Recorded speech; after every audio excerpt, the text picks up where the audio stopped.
You know when you're always trying to find something, it's always the furthest away that you can get? I need to get something that's way in the back, 40 feet deep, and then you end up with a pile like this. All just to get down to the very bottom crate at the very back corner of the bin. So if you guys are familiar with the blue JL that we've got here at Iron Rock, it's a blue JL unlimited diesel. We've got a few upgrades we're going to make before we get ready to go to Utah. So we're going to go to the Moab Easter Jeep Safari.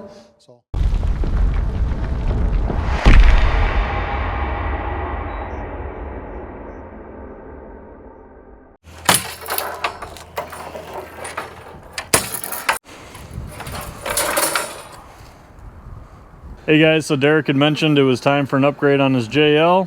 Here's the upgrade. So we've got an Ultimate Dana 44. You know, everything's beefier on this. The tubes are beefier, all our mounts are bigger. The C's around the top of our ball joints, a lot bigger. This one's got 456 gears, it's got a locker in it, and we'll show you why on his JL it's needing an upgrade. So a little history on Derek's JL. He bought this one wrecked. It was hit somewhere right in here. That was before my time here, but axle was bent. It needed a few other little things, but bent the axle back, trussed it. He's been driving around daily for a few years now on this axle. 2 years ago at Moab, it was stuck locked. So he's having trouble turning.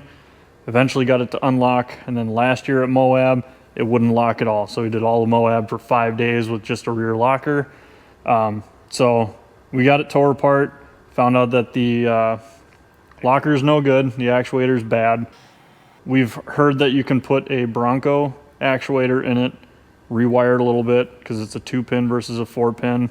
But we've decided we've got that Ultra 44 that we've had in the container needing a home. That one's already set up for gears that he wants to go. This one still has 373 factory gears, and he's running a 37, planning to go to 40s eventually. So the 456 with a good locker, everything else is beefier. We're just going to swap that one in, and then we're going to re-gear the rear axle to match at that 456. So this one's mostly gutted, just got a few things left, and we'll get this out from under here, get the other one out of the crate, get it mocked up in here, get everything bolted in, and then start putting all of our new axle shafts in, get all of our, we got to put our wheel hubs on, caliper brackets, all that's got to swap onto the new axle. So Moab's coming in about 3 weeks, and our list is getting longer and longer, so instead of shorter. So let's get this axle out of here. So shiny and new. So we've got our Ultra 44 up on the table. We have to pull the knuckles off of our old axle. We'll clean those up because these bearings were a bear to get out. Get those put on here, and then we'll dress up what we can with this axle, and then we're going to open up the axle because it is shipped with no oil. We've had this one for a while, and I don't know how long it was sitting before that, so make sure there's no surprises in there before we fill it up and then find out it's full of a bunch of surface rust or something. So we're going to clean up our knuckles, get those on, get our bearings back in, and then we'll pop open the diff cover before we slide our new axle shafts in.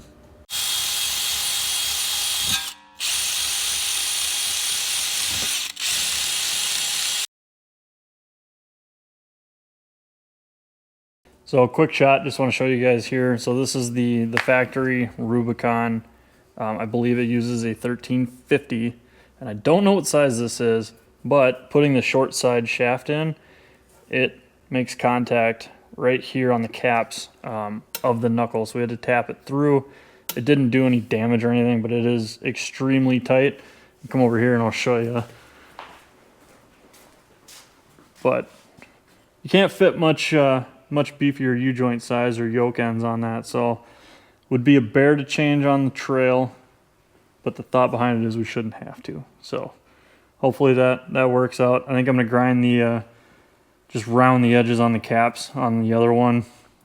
Easier install, hopefully easier replacement, but yeah, get the other side buttoned up. We are going to cut this factory steering stabilizer mount off, and we're gonna mount our steering stabilizer here out to our tie rod end. So losing a bit of ground clearance here, we don't want to hit that on anything if we don't have to. So get that cut off. We opened up the carrier just to make sure everything was clean. Looks beautiful in there. You can actually see where they had checked the pattern. Looks great. So we're gonna finish assembly and then we can get this thing stuffed under the JL.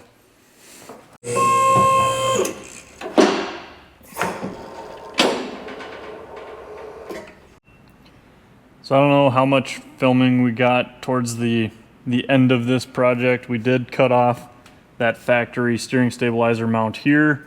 We're running our trail tamer steering stabilizer in their bracket location here. It took some finagling to get it to clear the 1-ton steering kit.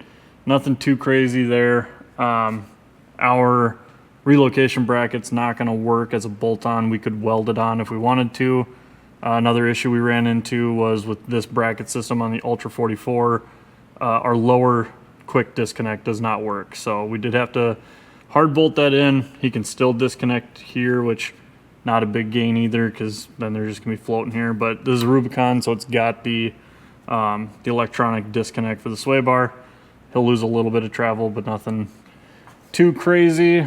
This has a solid axle shaft in here. This has the FAD delete, so we got to tie up the wiring for that here. This JL has a Tazer system in it, so we were able to program the FAD out. Before we were having issues with the locker, it wouldn't lock in the front axle. Rear was locking just fine, but it just kept flashing like it was trying to lock. When we were all said and done, we were still getting the service 4-wheel drive light. It would go into 4 low and it would do the same thing where it was trying to lock. So for S and G's, we plugged it in, just let it hang, took all our lights off, locked immediately. So we were able to get in, program it with the Tazer and get it good to go. We updated the Tazer with our 456 gears, and we're gonna jump to the back axle. We're gonna truss our rear axle, and we're going to swap over to 456 gears. And other than that, it's an axle swap. So there wasn't too much craziness with swapping it out. You know, the Ultra 44s are made to be a factory replacement, and I'm big fan. So we got some painting to do, but other than that, front axle's good to go, and we're going to move on to the rear. We're going to drain fluids. We're going to take tires off, pull axle shafts out, loosen up our track bar, get this to sag down so we got a little more room. We're gonna gut it, take carrier out. We're gonna truss this axle. We've got a new truss for this that we're gonna try out. And then with the re-gear, we've got some chromoly axle shafts coming and an HD diff cover. So plan is gut this, truss it. Gears should be here tomorrow or Friday, and then start on the re-gear with fresh axle ready to go. So cue the wait, and now it's done, right? Yeah. All right, so we've got diff, all of our races, pinions out, axle shafts are out. We've got our truss tacked together. It's just a standard box truss, and we got it marked out where we got to grind off. So I'm gonna put the diff cover back on just to keep as much of the crap out of it as we can. All right, so we got our truss tacked together. We just got it mocked up there so we can mark on the axle where we got to clean up. Ran the breather through because getting that clip would be doable. Probably right through here with a long needle nose, but good to go. So now we'll take that off, clean up our tubes, get ready to weld the truss on, and then Charlie can paint it.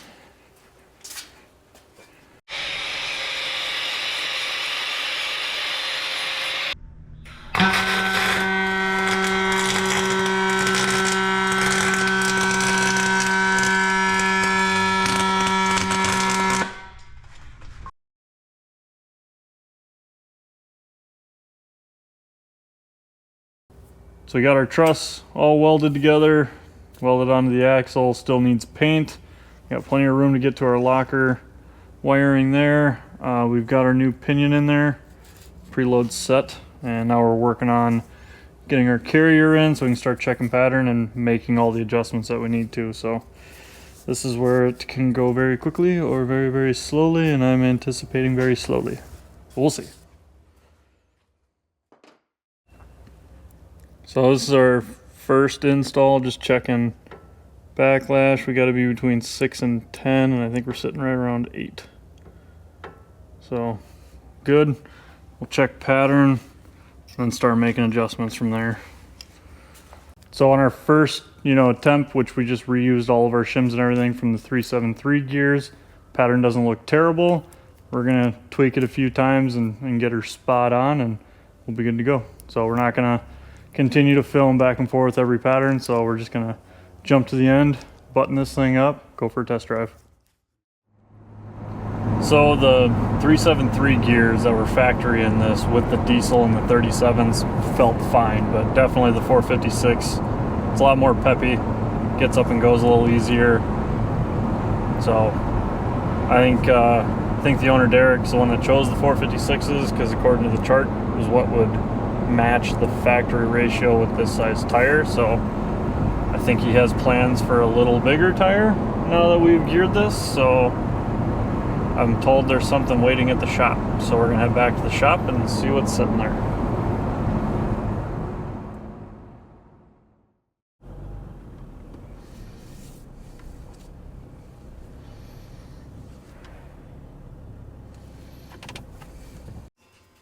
So the famous words leading up to about the month or two before Moab every year is, hey, before Moab, we're gonna do this. Well, this 37, measuring about 34 and a half, is gonna be replaced with a 40. So we got some new alpha wheels to mount up on this thing, bead locks, and see what we got to do to clearance these. But yep, we're gonna get some 40s on the old daily JL Rubicon. So stay tuned for the next Moab prep video. We've got stuff to do to the JL, Josh's JT Gladiator. We got to get the LJ ready. Camera guy's bringing his WJ out there. So we got a lot of prep work to do. We got a lot to get done here in about a week and a half. So stay tuned for the next video. Drop a comment. Let us know what you guys got going for Moab prep, and hopefully we'll see you guys out there.